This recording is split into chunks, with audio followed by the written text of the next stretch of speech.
Bueno, buenas tardes, bienvenidas, bienvenidos a esta nueva sesión del grupo de estudio. Hoy estamos con mucha gente, qué emoción. Bienvenidas todas, Fabián, Caro, Mariela, Paula, Nati y Sore.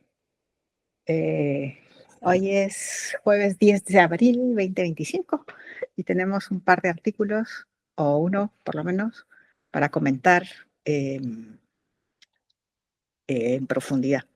A ver quién se anima. Estamos, si se recuerdan, la semana pasada trabajamos sobre el tema de el autismo en perros y esta semana nos toca el trastorno de, ¿cómo se llama? De hiperactividad. Con un artículo hecho en España, dirigido sobre todo en la Universidad en Santiago de Compostela, en el Hospital Clínico de Rof Codina. Así que adelante, ¿qué impresiones tienen? ¿Qué les parece? ¿Qué les ha parecido el artículo? Los avances. ¿Fabián? Me gustó harto el paper, a pesar de que obviamente por las limitantes estaba como harta comparación entre humanos, perros, entre medio de algunos artículos que decía como conclusiones de ciertas cosas que me puse a investigar como en los papers, y era en monos también, en macacos. Entonces, me pareció bastante interesante el planteamiento que da el artículo. Es muy técnico, de hecho m- lo estudió con gusto porque fue como volver a la universidad y empezar a subrayar y ver como tiene harto como neurotransmisor y cosas que yo creo que la Sol está igual que yo, rayando ahí el paper. La cosa es que me gustó bastante cómo lo plantea, e incluso un par de conclusiones finales también. Dentro de la discusión también me quedo como, wow, no lo hubiese planteado de esa forma. Entonces, me pareció bastante atingente, deja muchas puertas abiertas también a seguir investigando. De hecho, lo dice en las conclusiones y en la discusión, así que me parece un artículo súper interesante. Sí me preocupa un poco un tema que se hablaba un poco en la sesión anterior del día jueves, a pesar de que no estaba, la escuché todas, así que estoy offline. eh, que me preocupa de que se pueda llevar al sobrediagnóstico y a un sobre como tratamiento, sí. Porque yo decía, o sea, yo tengo un perro que coincide con todas las características que están acá, está pintado para este estudio, y yo le decía a mi señora, voy a llegar y empezar a meterle fluoxetina, ¿no? Porque parece que así se mejora la cosa. Entonces, me da un poquito de miedo eso de que pueda ser como una tendencia y que se empiece a sobremedicar también. Ese yo Sí, creo que es como el disclaimer a tener ojo. Pero en general cierto, me pareció bastante interesante y súper bien cierto, planteado también. cierto. Yo en algún momento anoté, estos son las síntomas de un perro adolescente, por ejemplo. Y además hablan de que justamente con la edad esto se da más frecuentemente en perros jóvenes. eh, por tanto, también a mí me hizo un poco de- me preocupó un poco. Dice Paula, por acá ya pasa lo de la fluoxetina. Sí. ¿Algún otro comentario? Gracias, Fabián.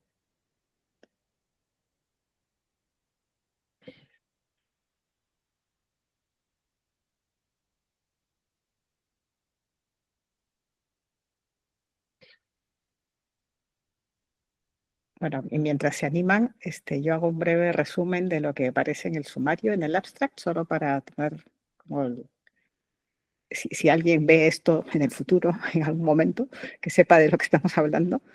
Es un artículo que estudia los síntomas semejantes a los humanos de personas que tienen el déficit de hiperactividad. ¿Cómo se llama esto? ¿Cómo se llama en castellano? En inglés es ADHD, TDAH, TDAH en Trastorno español. de Déficit atencional. Puede ser con trastorno o de hiperactividad. sin hiperactividad, al menos en humanos. Pero normalmente le ponen la H porque la mayoría viene con algún grado de hiperactividad igual. exacto. Entonces, habla como estos estudios que están hechos en humanos, se ha visto como en ciertos perros hay perros que tienen unos comportamientos semejantes a este trastorno y se ha estudiado poco a ese tipo, a esos perros. Entonces, el estudio actual, el que estamos trabajando, es medir los niveles de serotonina y dopamina. Aquí, Fabián, tal vez tú me ayudas cuando dicen serum, serotonin and dopamine. ¿Qué significa ese serum? ¿Es algo particular? ¿Es distinto? Eh, a nivel sanguíneo, Ok, que ok, sí, entonces, normalmente es como el suero de sangre, entonces como a nivel plasmático.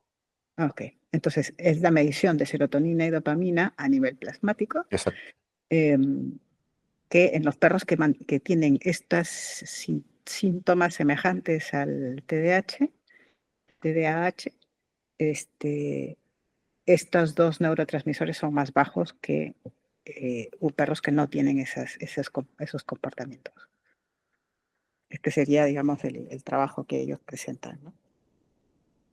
Y por tanto, presuponen que entonces al perro también se le podía diagnosticar con trastorno de desorden, ¿cómo es?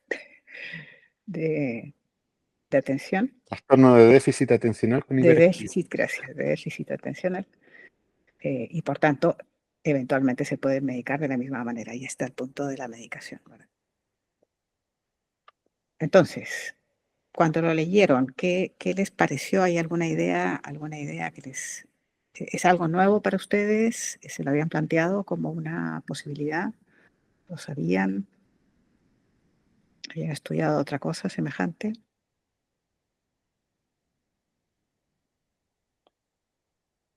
Sí.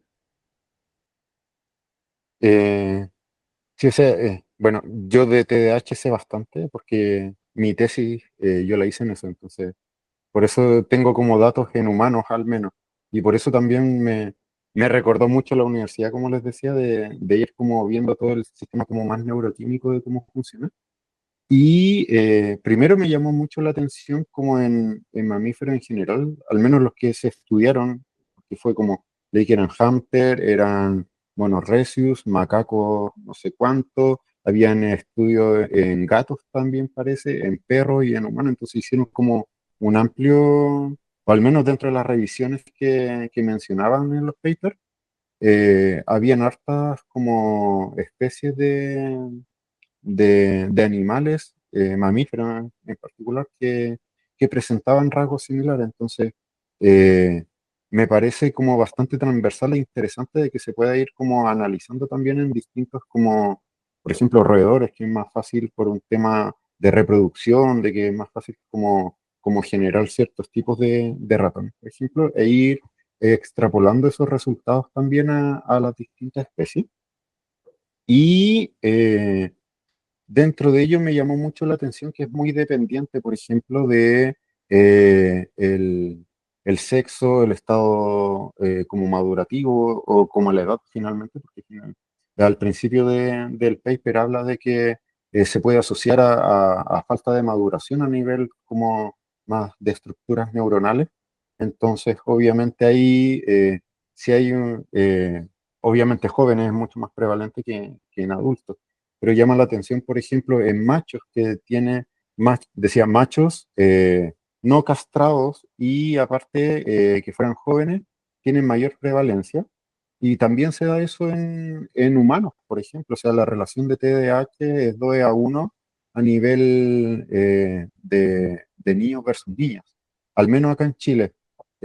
Leí unos estudios que salían por ahí, no me acuerdo, eran de España, parece que era 4:1 de hombre y mujer. Entonces, obviamente, el tema del sexo es un tema a considerar. Y esa fue una de las conclusiones como que me encantaron de la discusión de este artículo, que también decía de que es interesante empezar a ver distintas variables, porque, por ejemplo, acá como hay un tema de castración entre medio, a lo mejor podemos analizar mucho más, cosa que no se analice en humanos. Entonces, porque en humanos obviamente es mucho más difícil andar castrando por la vida y hacer estos estudios. Entonces, obviamente, a lo mejor ahí es una limitante, obviamente, y que no se puede extrapolar, porque obviamente muchos estudios es más fácil estudiarlos en personas, porque podemos dar más información a los investigadores y después extrapolar esa información al mundo de los perros en este caso. Entonces, me pareció súper interesante esa como conclusión o visión que dan de que es importante también empezar a investigar si es que hay algo a nivel como de neuronas, o sea, perdón, de hormonas como más sexuales o algo como que pase ahí entre medio que también pueda ser como algún como énfasis o que sea más prevalente en hombres que en mujeres, por ejemplo, o en machos que en hembras, hablen como en reino animal en general. Ujú, Entonces, eso por una parte, y lo otro también de que hablaba de que, o sea, incluso en la misma introducción, que el TDAH no es solo serotonina y dopamina, sino que hay muchos más neurotransmisores que están influyendo, o catecolaminas que pueden funcionar tanto como hormonas como neurotransmisores. Entonces, dentro de esa perspectiva también hablan de que se queda corto estudiar solamente estos dos como hormonas o neurotransmisores y ampliarlo un poco más. O sea, el tema sexual ya es un tema más que agregar a esta lista. Entonces, también me parece súper acertado de que digan, oye, mira, ojo, porque hay que estudiar mucho más. De hecho, hay algunos resultados que solo habían descrito ellos y que no se habían descrito antes. Entonces, es un motivo para seguir dando énfasis y poner ojo en distintas líneas investigativas también. ujú. Sí. ¿Sole? Y luego, Caro. Yo no me leí el estudio. De hecho, no sabía ni siquiera cuál era. Dije, bueno, las voy a ir a ver un rato, porque hace rato que no las veo. Ando, pero Ya. perdidísima con las clases y todo, que ya empecé clases de técnico. Pero con lo que estabas diciendo, Fabián, creo recordar, no sé, y no sé dónde lo escuché, y estas cosas que uno escucha así como, sí, que, que todo, bueno, lo que antes, o no sé si todavía se llama, lo que antes se decía como Asperger, realmente no era que estuviera más, eh, que fueran más hombres que mujeres, sino que se había estudiado en hombres y se veía cómo se demostraba en hombres, pero que las mujeres habían siempre quedado como afuera de de esos estudios. Entonces ahí no sé cómo incide en esto también la relación de, como todo en la vida siempre está hecho en este mundo con los hombres como base.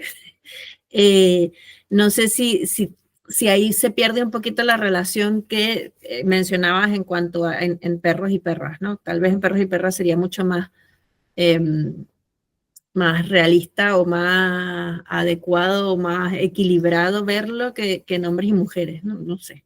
No sé si tenga que ver. Sí, ¿Puedo sí, yo responder también. a algo a eso antes de la cara?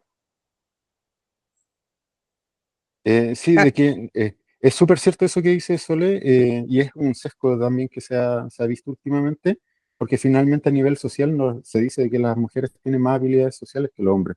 Entonces, muchas veces también la edad de diagnóstico hace la diferencia, porque normalmente niñas pueden tener y que esté subdiagnosticado porque tiene más habilidades sociales y pasa como más desapercibido. Y después cuando empezamos a comparar niveles sociales más adultos, se dan cuenta que, claro, sí hay algún tema de hiperactividad o alguna otra cosa. Entonces, eso era uno de los sesgos, al menos que yo recuerdo que podría, o sea, que ponían en discusión de por qué esta diferencia en cuanto a la relación hombre-mujer. Y eso. Sí. Les leo lo que comenta sobre esto mismo Paula. Dice, la sintomatología es más obvia en machos, por eso se cree que se diagnostica más. Y ahora Carol y luego Nati. A mí se me hace todavía, cuando leí este otro paper, fue como, sí, qué interesante saber y entender. Y lo que mencioné en la clase anterior, eh, tener esta información en mano para no empezar a meterlos a todos a un mismo saco o darnos como esa oportunidad de, a lo mejor este perro procesa diferente porque tiene una condición distinta y no es un perro al que ¿cómo decirlo? Empezar a tratarlo de una con medicación, como para sacarnos el problema de encima y no ir realmente a la raíz o al trasfondo de qué es lo que realmente le sucede a ese individuo. Y tener esta información para comunicarla nuevamente al tutor y que no los empastillen a todos simplemente porque es un perro que hace las cosas diferente o que ve el mundo de otra forma. Entonces se me hizo como bonito en ese sentido. Hace mucho que no leí algo tan técnico y de repente como que me mareó un poco, pero sí, es interesante. Yo me quedo con eso, como en el fondo tratar de entenderlos desde esa perspectiva, no meterlos a todos en el mismo saco, individualizar un poco más y no llegar a empastillar porque sí. Ok, o sea que estarías, digamos, no digo en contra, pero sí con esta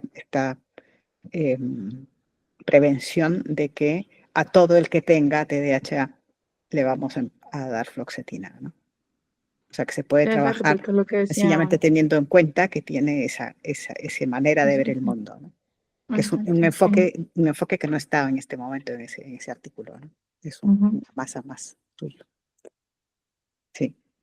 Nati, Sole. Sí, iba a comentar un poco eso que venían comentando, que yo también tengo entendido como que se diagnostican más a hombres, pero más que nada por cierta funcionalidad social que podría llegar a tener la mujer, entonces que por eso no se ve tanto o se diagnostica menos que en los hombres. Y acá en Argentina pasa algo también con los diagnósticos, más principalmente cuando son chiquitos, que muchas veces se diagnostica, pero también por un tema de cobertura social. Entonces la persona al tener un diagnóstico se le cubren ciertos tratamientos que si no tuviera diagnóstico no los cubren. El tema que muchas veces ese mismo diagnóstico, que podría llegar a pasar con los perros, digamos, en otra escala, pero muchas veces esos diagnósticos no son los correctos, sino que son funcionales para empezar los tratamientos o tener ciertos tratamientos. Y bueno, que por eso ser cautelosos con los diagnósticos. Y más cuando son en temprana, en lo que es la primera etapa de vida, la infancia, que si no se puede llegar a ser un estigma para el resto de la vida, digamos. Y a veces son pequeñas cuestiones que son posibles de modificar o de ver, o de que eso no le impida a la persona o al animal poder desarrollar otras habilidades o ver otras cuestiones. Es verdad, es verdad. Es importante no poner una etiqueta tan desde pequeñito, ¿no? ¿Sole? Pues lo que les voy a decir va un poquito, no sé si en otra línea, pero ayer justamente estuve hablando con una chica que conocí la semana pasada que está diagnosticada como del espectro. Y que no sé si, porque yo me hago un lío con TDAH y espectro autista, ¿es lo mismo? ¿No es lo mismo? ¿Es parecido? No es lo mismo. Pero leímos la semana pasada un artículo sobre autismo, o sea que vale la pena el comentario, o sea, cualquiera de las dos cosas que quieras mencionar. Y ella tiene 20 y tantos años y se lo diagnosticaron hace un año. Y ella me decía que pasó de infancia, pasó por un montón de problemas y psicólogos, psiquiatras, no sé qué. Y cuando se lo diagnosticaron, solamente saber el diagnóstico ya para ella le cambió la vida completamente. Entonces esto llevado a que un perro pudiera tener un desorden o algo parecido, sería interesante, o sea, ahí cómo hacemos, porque claro, sería poder entender al perro desde ese punto de vista y que ahí ya se sienta comprendido para sentirse mejor, ¿no? Porque finalmente él no va a decir, sí, tengo no sé qué, me voy a sentir mejor, pero sí los humanos poder cambiar un poco, o sea, igual que esto con el dolor, ¿no? ¿Qué pasa con el dolor? Que cuando ya el humano sabe que su perro tiene dolor, ya es otra cosa, ya cambia la relación, cambia el trato, cambia un montón de cosas. Entonces, con esto tal vez también hacerlo desde esa forma. No sé, Sí. tal vez ahí podría ayudar en ese sentido, ¿no? Tal vez no que lo sepa el individuo, pero sí las personas que viven con él. y que luego se refleja en la mayor comprensión, como dices tú, ¿no? Voy a leer un diálogo que se hizo aquí en el chat y luego te doy la palabra, Javi. Dice Fabián, igual pasa a ser, estaba hablando contigo, Sole, es una neurodivergencia, tanto el autismo como el TDAH. A pesar de que son cosas distintas, cada diagnóstico. Y Paula contesta, no es lo mismo, pero hay individuos que tienen los dos diagnosticados en humanos. Y Nati, el diagnóstico sería como una guía orientativa. Sí, gracias por todo eso. Javi. Gracias, Sole. Yo venía a decir un poquito lo mismo que Fabián. No sé si me escucho bien, estoy en el metro. Sí. ¿Sí? ¿Sí? Bueno, el TDAH, el autismo y otras condiciones son parte de la neurodivergencia, que finalmente es un espectro, hay miles de síntomas y todo. Las mujeres se diagnostican mundialmente menos que los hombres. También como características que vemos de cada condición también están basadas en hombres, no en mujeres. Las mujeres tenemos que cumplir un rol social que nos hace enmascarar más, por ende pasamos mucho más inadvertidas. Yo tengo la doble excepción, tengo TDAH diagnosticada de chica y autismo a mis 39 años. Y la verdad, con lo de la medicación, yo sé que hay muchos de ustedes que tienen reparos con la medicación, en los perros y un montón de cosas. Pero la verdad, yo que recibí mi diagnóstico tardío en el caso del autismo, me pasó lo mismo que te pasó con la chica que te contaba. O sea, yo volví a nacer, todavía estoy en una etapa de duelo porque hay un montón de cosas que me pasaron o que no entendí y que hoy día las entiendo. Y la medicación, cuando está bien dada y cuando tú tienes un buen diagnóstico, la medicación es funcional. La medicación no es algo que yo esté dopada o me impida ciertas cosas. La medicación, en mi caso, o sea, no produzco dopamina y serotonina. El Samexib es la vida para mí. Entonces, creo que a veces también en los perros tenemos que tener esa mirada de que si viviéramos en otro entorno, si la sociedad fuera inclusiva, si tuviéramos otras condiciones de vida, quizás no necesitaríamos medicarnos, pero lamentablemente no vivimos en ese mundo. Ese mundo no va a existir probablemente ni para los neurodivergentes ni para los animales, y nos tenemos que acostumbrar a formas que no son las nuestras. Entonces, la medicación muchas veces pasa porque el entorno es tan difícil que tenemos más ansiedad, más depresión y otras cosas más, porque la vida la sentimos distinta. Entonces, lo sensorial, todo eso va a influir. Así que en los perros me imagino que si existe TDAH, y que estoy segura que mi perrito ya era un perro con TDAH, de hecho nos ayudamos los dos en eso, pero creo que igual es importante la medicación si es que eso va a ser parte de los perros, y si hay perros con TDAH, me parece que la medicación podría ser funcional para el entorno y el estilo de vida que tenemos. Porque eso no es algo que uno pueda sacar de la familia. Por más psicoeducación, igual ese perro tiene que salir a la calle. Igual ese perro tiene que ir al veterinario. Igual ese perro se tiene que relacionar con otros perros o con otros animales. Entonces, hay como mi postura. Sí, sí. Gracias, Javi, también por contarnos la parte más personal tuya. Ya es un gran agradecimiento. Fabián, si quieres, di lo que comentaste en el chat, pero dilo online, en off, en on. Y luego, para que quede la grabación. No, no, para que lo puedas decir tú. Ah, perfecto. Yo decía de que no estoy para nada en contra de que se tenga que medicar, o sea, son herramientas y que a veces tenemos cierta desregulación a nivel neuroquímico y o sea, por más tratamiento conductual que intentemos hacer, no vamos a hacer ese déficit o suplir ese déficit que podamos tener con la medicación. Así que yo estoy totalmente a favor de medicar en los casos que sea necesario. Ahora, lo que me preocupa es que empiezan a salir ciertas modas y que a veces tenga un solo síntoma. O sea, el TDAH en humanos pasó de que tú tenías un síntoma nomás y empezaban a salir ya este TDAH. Y mi tesis yo la hice en base a un diagnóstico diferencial del TDAH. y nos dimos cuenta de que muchos niños diagnosticados con TDAH, cuando empezábamos a hilar fino, tenían otros diagnósticos que se podían orientar sus estrategias de intervención hacia un mejor foco, entonces dar un tratamiento más eficiente y más efectivo. Entonces, claro, si es que empezamos con estas modas y que luego de que tenga un solo síntoma o dos síntomas, cae dentro de este rango, entonces listo, empecemos a medicarnos más sin hacer más estudio y hacer algo más exhaustivo que nos diga de que realmente hay que medicar. Entonces, eso es lo que a mí me preocupa de que a veces como que se empieza la prescripción solamente, mira, está resultando harto esto, entonces probemos sin investigar mucho más y ahí es donde a lo mejor sería bueno tener un estudio basal mucho más completo antes de llegar y medicar. Sí, Javi tiene una respuesta. Gracias, Fabián. Javi, léenos la respuesta. Dale. O quizá estás saliendo del metro. Voy a leerla yo, por si acaso. Ok, leo yo. Dice, de hecho hay profesionales que no cachan nada y diagnostican cualquier cosa. Debe ser desde el paradigma de la neurodivergencia.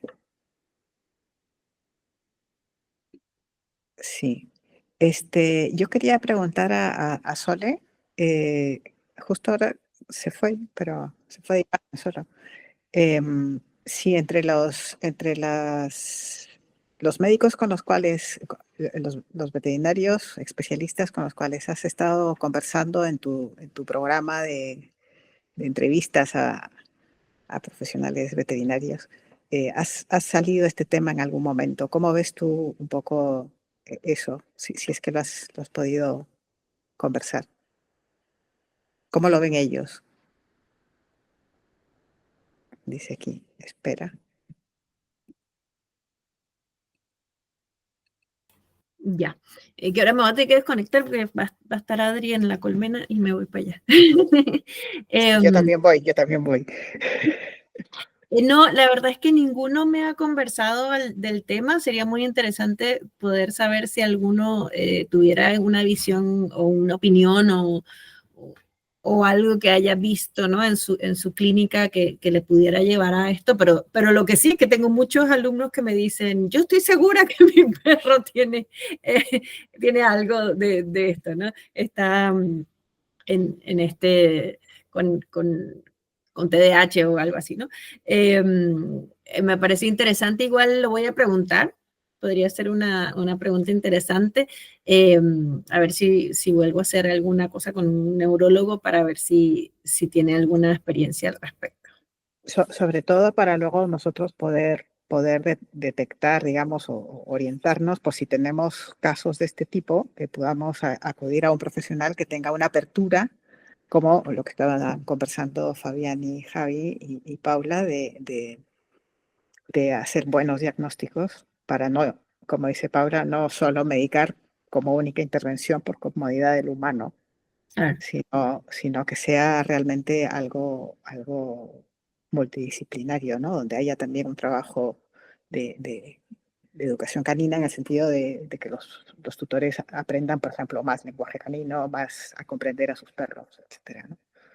sí, Así que sería un gran aporte, así que yo te animo a que voy a buscar, lo voy a buscar, voy a ver. explores por ahí. Sobre todo para tener a mano estos profesionales que nos puedan ayudar, ¿no?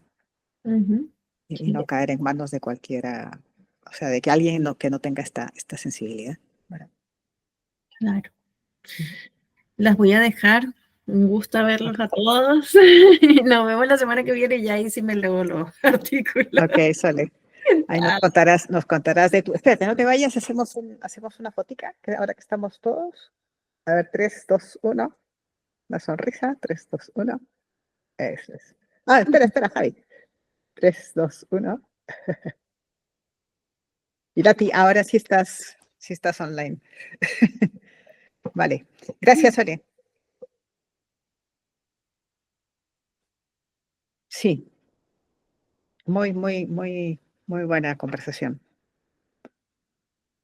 ¿Alguno de ustedes o alguna ha tenido que acudir a a veterinario, a etólogo para una problemática de este tipo y haya tenido que medicar a su perro, a su paciente, a su alumno. Ya. Porque estoy pensando en un caso, si me permites, Caro, un minutito, solo un caso que tuve hace poco, un cachorro, muy cachorro, que pasó por 2 veterinarios, pero no con, yo diría, no estaban buscando saber lo que le pasaba al cachorro, sino quitar el problema que tenía la familia. Y entonces los 2 recomendaron medicación.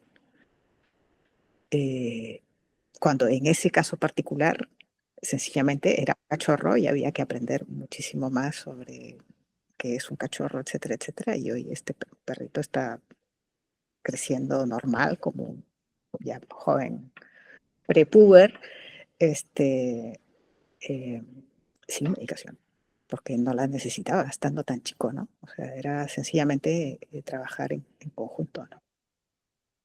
Decías, Caro. Sí, no, yo quería como eso, resumir o quedarme con el ser responsables con esto, porque no es como decía Paula en la sesión anterior, o sea, que a ella le han llegado un montón de border collies, todos medicados.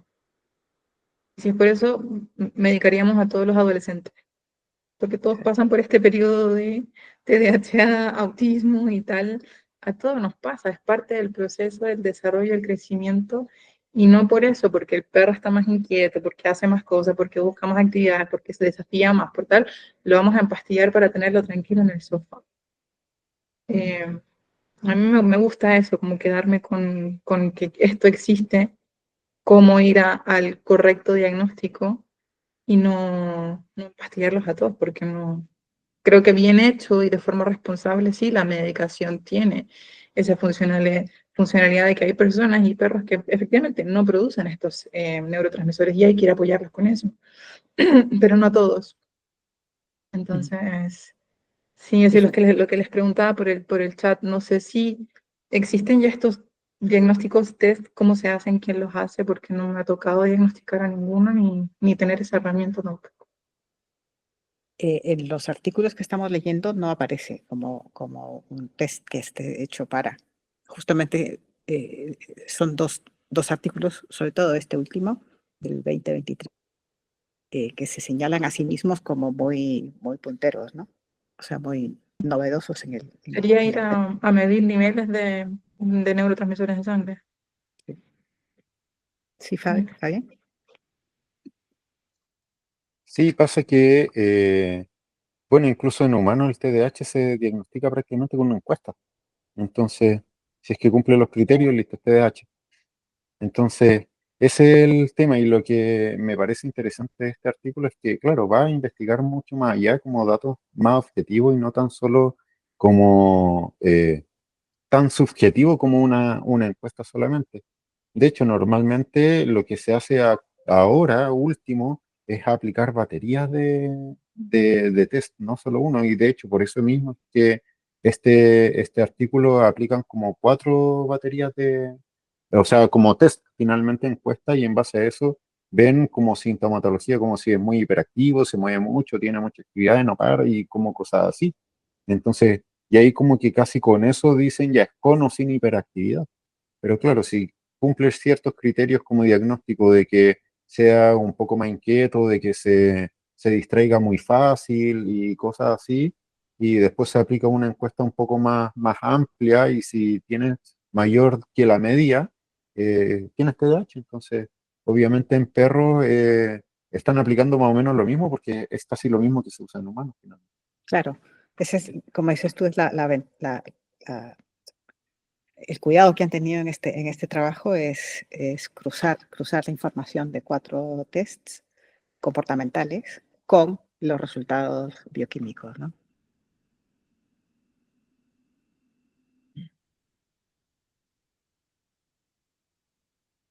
Alguien tenía la mano levantada, pero Javi, ¿sí? Te leo, Javi, si quieres. Dice, igual ahora se hace batería más entrevista individual y familiar. Y pregunta, ¿qué criterios les parecerían a ustedes relevantes para dar medicación a un perro? Buena pregunta. ¿Quién se anima?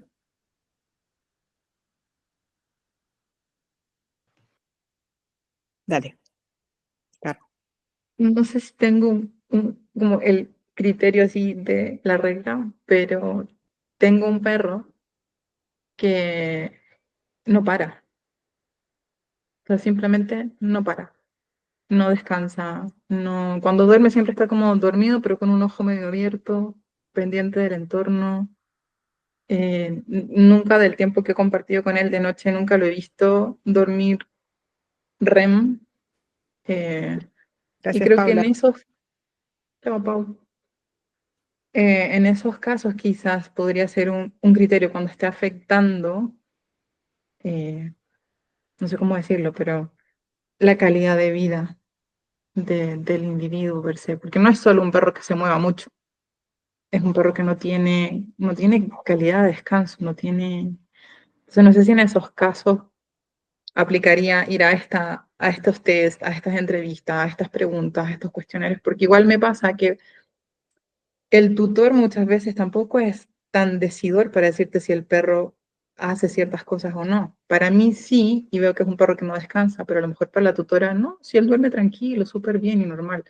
Entonces, ahí hacer como el match de qué dice quizás de la parte conductual, qué dice el tutor, qué dice X y qué dice la medicina. Creo que habría que hacer ahí como un super mega match para poder finalmente llegar al diagnóstico y efectivamente medicar a perros que realmente lo necesitan. Claro, en el caso mío, por ejemplo, que no soy veterinaria ni nada, más que meditar, yo lo que me planteo, o sea, la pregunta me la hago, ¿cuándo tengo yo que derivar a etólogo, no? ¿Qué es lo que veo que me hace pensar eh, no es suficiente lo que estamos haciendo, ¿no? Y probablemente tiene que ver mucho, estoy de acuerdo contigo, con, por ejemplo, no descansar, ¿no? Un perro que no descansa, a mí lo primero que se me ocurre es pensar, ¿tiene dolor? Pero yo descartaría dolor físico primero y luego, pero sí. Además, es un perro, perdona, que tiene muchos tics, como que hace muchas conductas que como que a mí me evidencian de alguna forma que es un perro que está todo el tiempo con algo que le hace ruido, que le molesta, que más allá de descartar que efectivamente sí tiene dolor. Y después de haber hecho un trabajo de reducción de estrés, de comprensión, de comunicación, etcétera, ¿no? Sí. Oye, y ahí ya que la Caro dijo algo bien que me parece llamativo en el caso de perros y humanos, y las estereotipias, Sí. porque igual yo, por ejemplo, tengo una amiga con TDAH que desde que somos compañeras de la universidad, ella se saca los cueros de los labios, sin darse cuenta. O sea, la veo igual que un Bull Terrier, y se está sacando los cueros de los labios hasta sangrar. Y eso es una estereotipo. Igual que el Bull Terrier con el de la cola, por ejemplo. ¿Sería ese también un criterio? O sea, desde luego para hacer algún examen más, en mi opinión, sí, o sea, una estereotipia. Y finalmente igual es llamativo que sea como dolor o una neurodivergencia, porque igual están muy, muy, muy como ligadas por lo sensorial, me imagino. O quizás son las dos cosas. También. ¿Está bien? Gracias, Javi. Un criterio que yo usaría, al igual que tú, o sea, no para medicar, porque no soy yo quien va a medicar, pero sí para derivar, es que yo creo que uno cuando tiene al menos un poco de training y los conocimientos sabe más o menos qué esperarse en ese perro según primero su etapa evolutiva. O sea, si es que es cachorro, obviamente yo voy a esperar mucho más hiperactividad que un senior, obvio. Entonces, eso sería lo primero, si es que las conductas que está mostrando realmente tiene un poco relación con su etapa de desarrollo. Sería lo primero que yo evaluaría.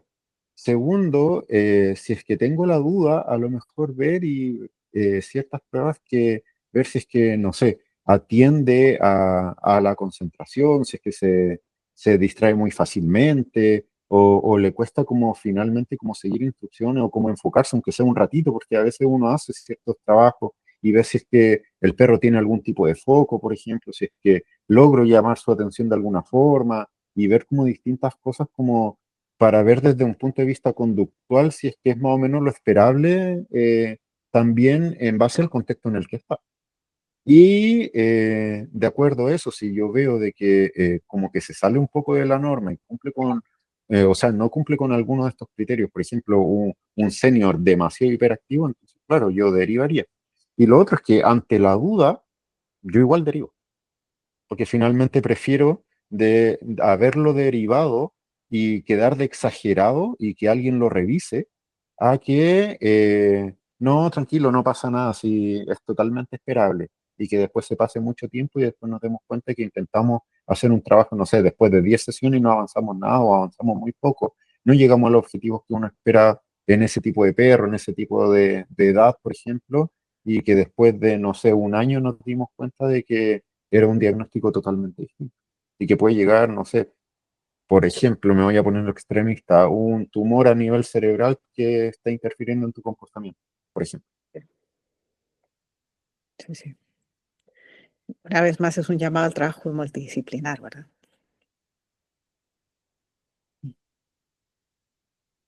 Marce, no sé si querías decir algo, que te vi que encendiste cámara un minuto.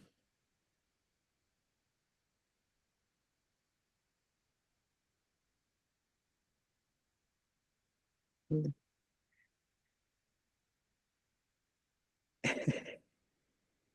Bueno, cuando quieras, dale. ¿Caro? Ya, Ah, Carlos, sí, sí, sí, mira, se me encendió la cámara y pero el micrófono no, entonces estaba hablando y no se escuchaba nada. Estoy trabajando, por eso preferí ocultar la cámara. Y la verdad es que la cabeza se me está volando con todo lo que se está conversando, porque sí estoy de acuerdo con estos perros que les cuesta descansar, llegar a un estado de calma, donde eh, ellos logren reconectar sus neuronas y sus habilidades para distinguir entre una cosa y la otra, y que están todo el rato así súper arriba, como para saber diagnosticar esto, que es lo que más importante creo yo en este minuto, lograr dilucidar. ¿Cómo saber si en realidad es una estereotipia o es un TDAH o es estos test que ustedes comentan, que yo la verdad no tengo mayor información de eso, sino que solo lo que he escuchado ahora?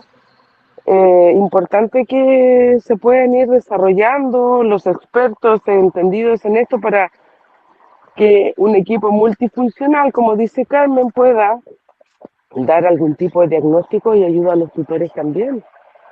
Porque muchas veces estos perritos que son incomprendidos terminan en la calle o en un hogar y que se acentúa mucho más su condición.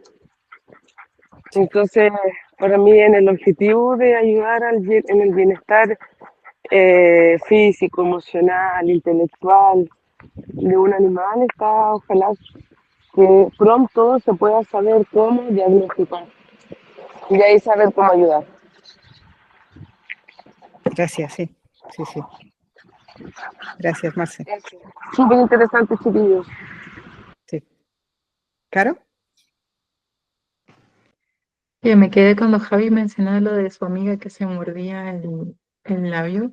Me quedé pensando y dije, en alguna parte del estudio lo leí. Y dice en la página 12, la disminución de las concentraciones de serotonina también se relacionó con el miedo, problemas de apego y sensibilidad al tacto. Y ahí no sé si tendrá que ver con sensibilidad al tacto de es más sensible, le duele menos, siente más. Yo lo Pero entendí como que le cuesta que lo toquen. no, Me parece no, porque sale en algún momento antes también. Sí, en alguna parte lo leí y me quedé como con eso también pensando, ¿será que este tipo estas características o estas situaciones te hacen hacer esto de las estereotipas, de que te puedas ir como a tocar más porque tienes menos sensibilidad y en los perros puede hacer que al tacto son más resilientes, como, o sea, más reactivos o más... No sé si me explico lo que estoy intentando decir. Aquí pone, en la página anterior, en la página 10, perdón, a la mitad más o menos,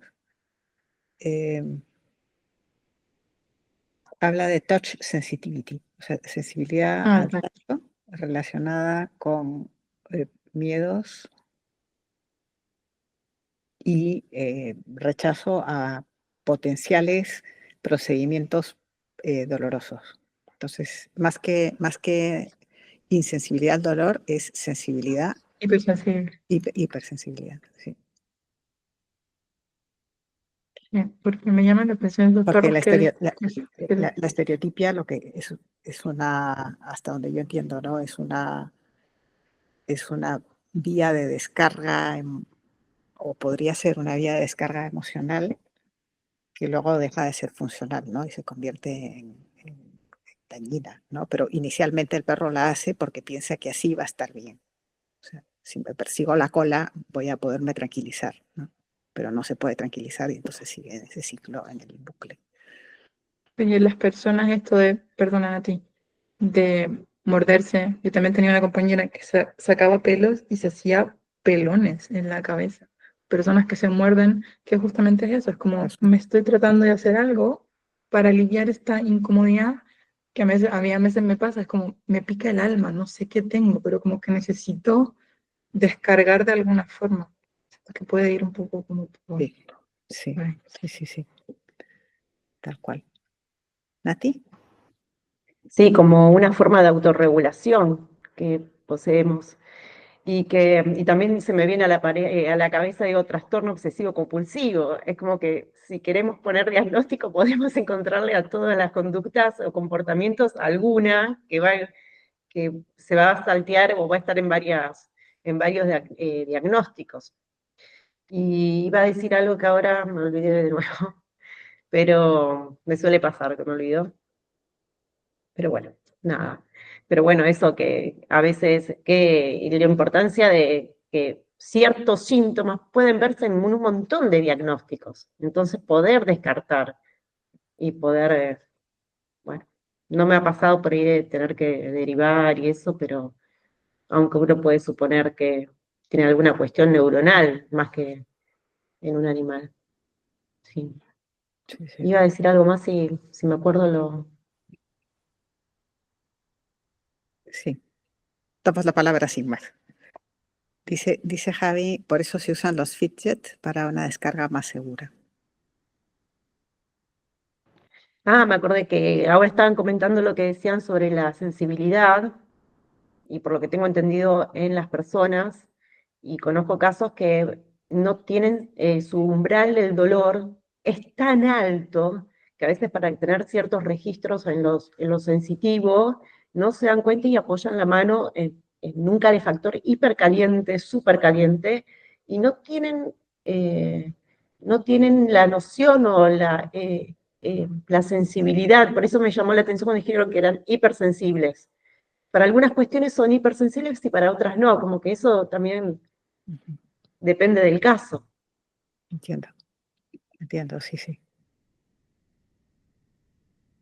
Fabián, y con esto vamos a tener que irnos ya más o menos al cierre con tu intervención, Fabián.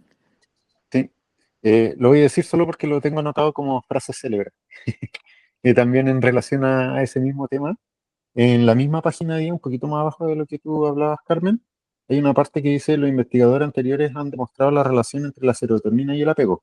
En ese sentido, la privación materna temprana está relacionada con la disminución de los niveles de 5-hidro, de cin- los niveles de 5-hidro inondo, no, indolacético, que lo busqué, era un metabolito de la serotonina, en el líquido cefalorraquídeo y o a través de los cambios en la metilación del ADN del centro transportador de la serotonina.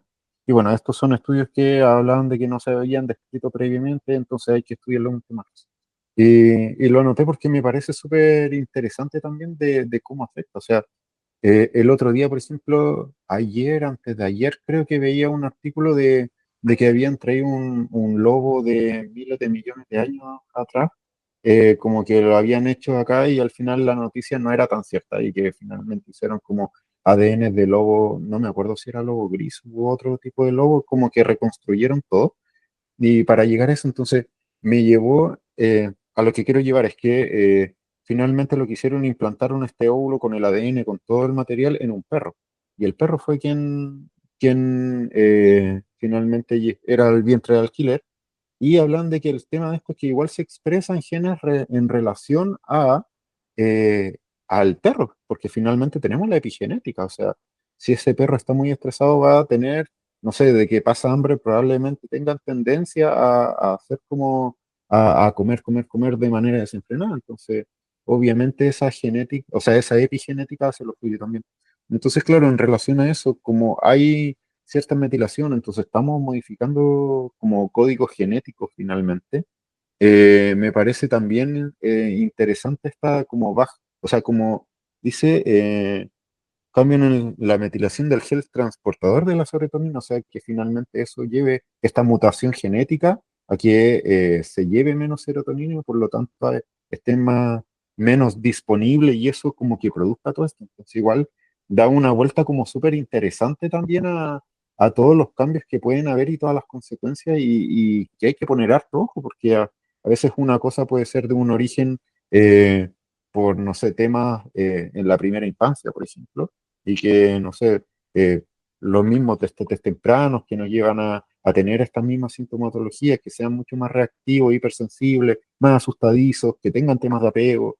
Entonces, como que se nos pueden estar escapando por ahí también. Entonces, ahí también me hace pensar de la importancia de poder tener información previa y a la hora de abordar un caso así con alguna familia, poder considerar la mayor cantidad de información posible al momento de la anamnesis, que sea una anamnesis súper dirigida a las primeras infancias, las etapas más tempranas finalmente del desarrollo. Y obviamente si tenemos información de la madre, nos va a dar mucho más información también al respecto del contexto en el cual se produjo el embarazo. Pues. Sí. Entonces eso también me hace pensar de la importancia de esa primera información que a veces uno pasa medio por alto y va como, ya listo, tiene, no sé, tira de la correa y como que voy a ver eso nomás y claro, es importante ver qué pasa desde antes, o sea, todo lo que es la ontogenia y todo. Claro, claro, totalmente, totalmente de acuerdo. Yo creo que ya nos deslindamos nosotros todos los que estamos acá, creo, de solo ser gente que se dedica a modificar conductas, ¿no? O sea, nuestro trabajo es otro, claramente, ¿no? Es buscar el bienestar buscando las causas, ¿no? No quedarnos en los síntomas. Dice Mariela, recién puedo escribir algo, también hay muchos comportamientos supersticiosos en perros que se suelen confundir con otro tipo de conductas. Ha sido genial escucharles. Gracias, Mariela. ¿Comportamientos supersticiosos a qué te refieres?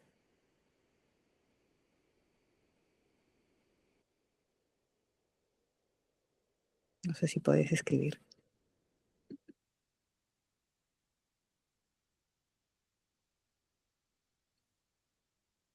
Mientras nos contestas, si puede, les quiero proponer el tema de la próxima semana. ¿Se acuerdan que teníamos, hace 2 semanas teníamos conversado 2 opciones, que era este paquete o el paquete de olfato? Y me gustaría proponerles salirnos un poco de estas temáticas así un poco eh, más, no sé, de este tipo que hemos estado trabajando últimamente y irnos al tema del olfato, si les parece. Dice Mariela, comportamientos que se realizan porque simplemente no saben qué hacer. Sí, sí, sí, entiendo. En fin, que buscan hacer para resolver un problema, lo que pasa es que no les funciona, ¿no? Sí, que son no funcionales, sí, sí, sí, sí. Gracias, Mariela. Sí, son como comportamientos de descarga o de búsqueda de nueva estabilidad. Hola, perdón que no podía hablar antes, pero exactamente, creo que también o sea, quizás de hecho ese es un tema aparte y un gran tema, pero se suele confundir también, como quizás con estereotipias u otras cosas que en el fondo no son nada más que comportamientos supersticiosos. Eso quería decir, pero Ya. es como que tiré una piedrita que puede ser un tema gigantesco. Sí, sí, Eso. Me desconecto, o sea, me silencio. sí, sí. A mí quizá el concepto supersticioso me despista un poco, quizá la palabra, por la palabra misma. Me suena más un comportamiento que quiere ser adaptativo, pero que al final no lo es, ¿no? O sea, quiero volver al equilibrio y como no sé volver al equilibrio, hago cualquier cosa, como dice Caro, como, ¿no? O me como las uñas, o voy a caminar, o algo para estabilizarme, ¿no? Y que no tiene, aparentemente no tiene sentido desde fuera, pero para el que lo hace, sí, porque le ayuda, y en principio está buscando que le ayude a algo, ¿no? Sí. Gracias, Mariela. Exactamente. Muy bien. Claro, nos dice. Muy bien. Ok, chicos, nos quedan 2 minutitos. Entonces, en votación, ¿les parece bien? Vamos con el artículo del olfato, que si quieren se los muestro. Estoy sacando aquí mi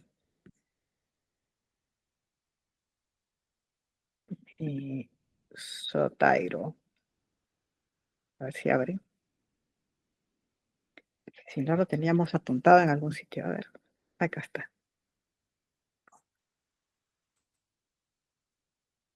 Canine Olfaction Psychology. A ver, se los pongo acá.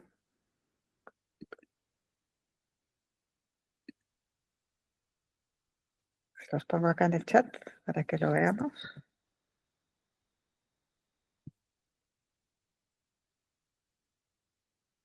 El olfato canino, fisiología, comportamiento y posibilidades para aplicaciones prácticas del olfato. Un artículo del año 2021. ¿Les gusta? Ok, entonces voy a buscar la pareja para hacerles la propuesta. Suena bien, ¿verdad? Sí. Si alguien quiere también ayudarme a investigar la pareja, por favor, comuníquese por el chat, por el grupo, haciendo la propuesta. Algo que tenga que ver con olfato y comportamiento, olfato y pone ahí aplicaciones prácticas, que es muy bonito, ¿no? Por ejemplo, se me ocurre olfato y reducción de estrés, o algo así creo que podría ser interesante. O olfato y estabilidad emocional. A ver si encontramos algo que nos ayude a trabajar. Idea, podríamos dejar al tiro para comenzar a leer para la próxima semana. Sí, totalmente. Empezamos con para no atrasarnos. De acuerdo. Ahora, en un par de horas lo subo, porque ahora quiero conectarme a escuchar a Adri en la colmena, que estará hablando de reactividad. Ok, muchísimas gracias entonces. Ya tomamos la foto, así que nos podemos ir. Dejamos la grabación y nos vemos el próximo jueves acá mismo. Chao, muchas gracias. Besitos.